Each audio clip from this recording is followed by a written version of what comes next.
Good morning to all class 7th students. Today we are taking neutralization.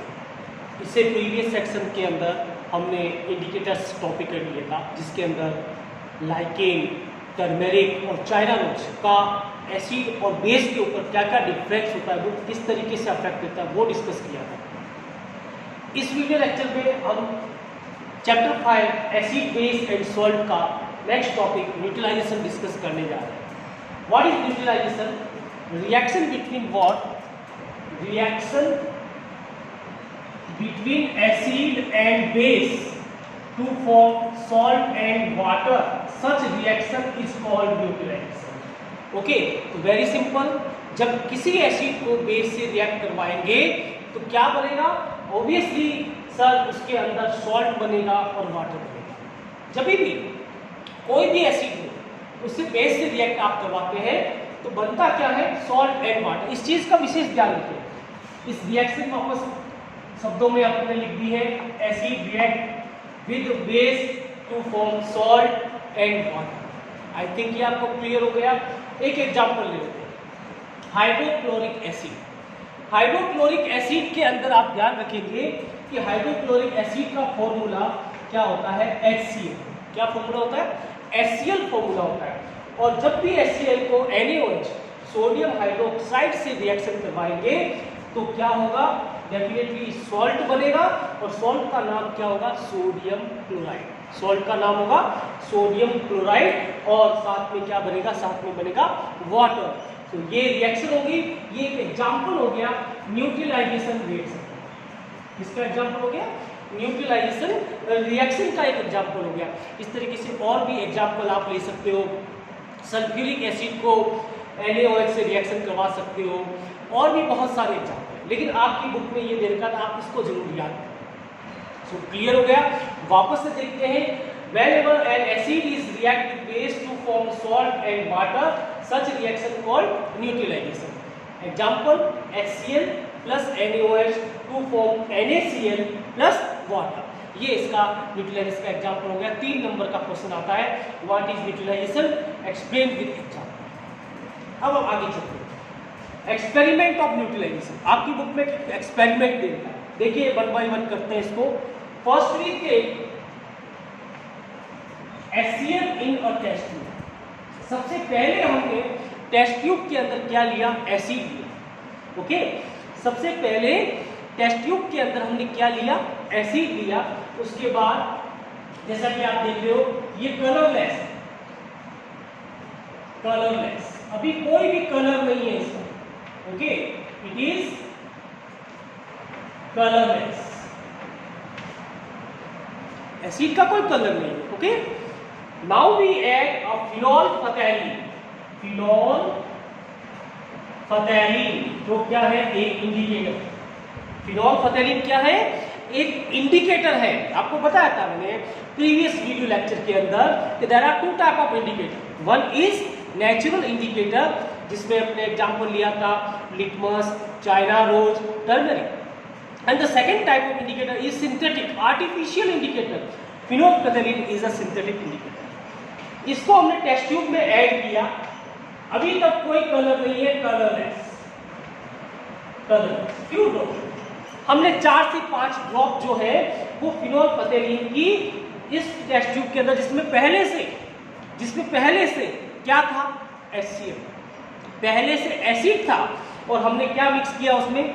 Phenol फथैलीन mix किया। उसके बाद third point, now we add NaOH। तीसरा point, अब हमने क्या उसके अंदर मिक्स कर दिया? NaOH मिक्स कर दिया, सोडियम हाइड्रोक्साइड मिक्स कर दिया। ठीक है, सोडियम हाइड्रोक्साइड क्या है? बेस। सोडियम हाइड्रोक्साइड क्या है? बेस है। बेस हमने मिक्स कर दिया, क्या हो गया? थोड़ी देर बाद में पिंक कलर। कौन सा कलर आ गया? आप देख रहे हो NaOH मिक्स करने पे कौन सा कलर आ गया? Pink colour. What is this? ये कलर चेंज कैसे हुआ? ये कलर चेंज क्यों हुआ? क्या रीजन है कलर चेंज होने का? फर्स्ट, जब हमने शुरुआत में एसिड डाला था तो कलरलेस था। फिनोल पथेलिन की ड्रॉप डाली, 2 3 4 कुछ ड्रॉप, फ्यू ड्रॉप्स को मिक्स किया, कलरलेस था। लेकिन हम ड्रॉप बाय ड्रॉप NaOH को मिक्स करते जा रहे हैं। कब तक? जब तक पिंक कलर नहीं आ जाता। पिंक कलर आने के बाद में हम इस कंक्लूजन पे आते हैं कि जब ये सॉल्यूशन एसिड और बेस आपस में रिएक्ट करते हैं तो क्या बनता है? सॉल्ट एंड वाटर न्यूट्रलाइज हो जाता है। लेकिन जैसे ही एक ड्रॉप बेस की ज्यादा डालते हैं, जैसे ही एक ड्रॉप एसिड की मान लीजिए 10 ड्रॉप एसिड की मान लीजिए 50 ड्रॉप थी पहले से, बेस की भी हमने 50 ड्रॉप डाल दी, दोनों न्यूट्रलाइज हो गए, बराबर हो गए कंसंट्रेशन के अंदर। अब जैसे ही NaOH की एक एक्स्ट्रा ड्रॉप हम डालेंगे, कलर पिंक आ जाएगा। मतलब मीनिंग ये है कि जब भी सॉल्यूशन बेसिक हो जाएगा, NaOH सॉल्यूशन ज्यादा हो जाएगा, तो कलर क्या हो जाएगा? पिंक हो जाएगा। अब जैसे ही पिंक हुआ और हमने वापस से अगेन एसिड की ड्रॉप डाल दी, तो वापस कलरलेस हो जाएगा, क्योंकि वो न्यूट्रलाइज हो चुका है, बराबर हो चुका है। तो इससे न्यूट्रलाइजेशन का टेस्ट होता है कि कलरलेस आते ही वो न्यूट्रलाइज हो गया और पिंक आते ही वो बेसिक सॉल्यूशन में कन्वर्ट हो गया, क्योंकि NaOH सॉल्यूशन की कंसंट्रेशन उसके अंदर ज्यादा हो गया। ये एक्सपेरिमेंट हम बार बार दोहरा सकते हैं और ये इससे ये कंक्लूजन निकलता है कि जैसे ही एक एक्स्ट्रा ड्रॉप NaOH की मिक्स होती है सॉल्यूशन के अंदर, तो बेसिक सॉल्यूशन होने के कारण सॉल्यूशन का कलर पिंक होता है। लेकिन वापस एसिड मिलाते हैं, HCl की एक ड्रॉप वापस मिलाते हैं, तो वापस कलरलेस हो जाता है। जिससे ये कंक्लूजन निकलता है कि जिस ड्रॉप पे वो कलरलेस वापस हो रहा है, that is the point of neutralization, that is the point of neutralization. I think आपको क्लियर हो गया होगा। चलो, तो ये कंडीशन थी न्यूट्रलाइजेशन की। इसके अंदर आपका एक क्वेश्चन ये बनता है, what is neutralization and explain with an example. Second आपका क्वेश्चन ये बनता है, what is the role of phenolphthalein, what is the role of phenolphthalein in neutralization reaction. तो phenolphthalein helps in identify the point of neutralization and the nature of solution, either it is acidic और basic. तो ये काम आता है। इस तरीके से आपको ये एक्सपेरिमेंट 3 पॉइंट में समझाना है। आई थिंक आपको क्लियर हो गया। नेक्स्ट, और डेली लाइफ के अंदर यूटिलाइजेशन की क्या क्या एग्जांपल है वो हम लेते हैं, नेक्स्ट टॉपिक करते हैं। So daily example, daily life examples of utilization. हमारे लाइफ के अंदर कौन कौन से ऐसे यूटिलाइजेशन के एग्जांपल्स हैं देख लेते हैं। पहला है इनडाइजेशन। इनडाइजेशन आप देखते हैं काफी बार जब हम ज़्यादा खाना खा लेते हैं या बाहर का खाना खा लेते हैं तो हमें इनडाइजेशन होता है। हमारे स्टोमक में पहले से HCl ज़्यादा प्रेजेंट है। इरेगुलर खाना खाने से, ज़्यादा खाना खाने से और इरेगुलर टाइम पे खाना खाने से आपके अंदर HCl ज़्यादा बनता है और HCl ज़्यादा बनने के कारण क्या होता है, आपके अंदर डाइजेशन की प्रॉब्लम होती है, उसको हम इनडाइजेशन कहते हैं। इनडाइजेशन के अंदर क्या आपके अंदर बॉडी में, स्टोमक में क्या बना, HCl बना। तो इमीडिएटली आप क्या करते हैं, सर हम कोका कोला पी लेते हैं, लिम्का पी लेते हैं या इनो ज़्यादा पीते हैं। इनो पीने से हमारा इनडाइजेशन बिल्कुल सही होता है, ऐसे टेलीविजन में भी बताते हैं। क्या होता है इनो? कार्बोनेट। किसका कार्बोनेट? Magnesium carbonate. क्या कहते हैं इसको? Milk of magnesia. 1 नंबर का क्वेश्चन तो यही बन जाता है। What is the formula of milk of magnesia? Milk of magnesia का फॉर्मूला है MgCO3। ठीक है, और ये कौन से नेचर का है? तो आप ध्यान रखिए कि मिल्क ऑफ मैग्नीशिया जो है बेसिक नेचर का है। Milk of magnesia basic nature का है। Basic milk of magnesia basic nature का, बेसिक नेचर होने के कारण एसिड और बेस आपस में रिएक्शन करके क्या हो जाएंगे, न्यूट्रलाइज हो जाएंगे, जिससे आपको अच्छा लगेगा। इंडाइजेशन आपका रिकवर हो जाएगा, वो न्यूट्रलाइज हो जाएगा, क्योंकि आपने लिक्विड के फॉर्म में क्या पिया है, बेस। इनो के अंदर क्या होता है, मैग्नीशियम कार्बोनेट, जिसका नाम क्या है, मिल्क ऑफ मैग्नीशिया। ओके, दूसरा एग्जांपल लेते हैं एंट बाइट।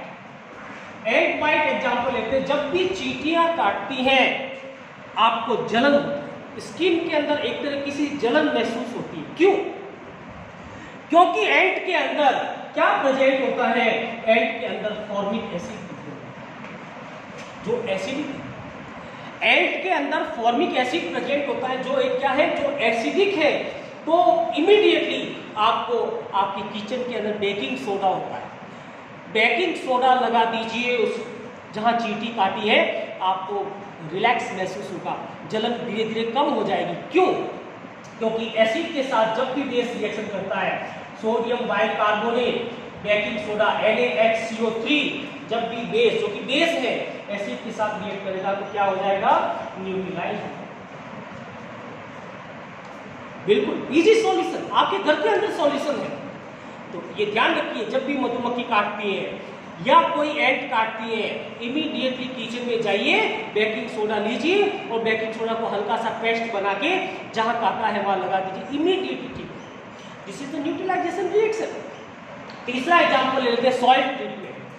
सॉइल ट्रीटमेंट के अंदर आप देख रहे हैं कि दो तरह की सॉइल होती है सर, या तो सॉइल एसिडिक होगी या सॉइल बेसिक होगी।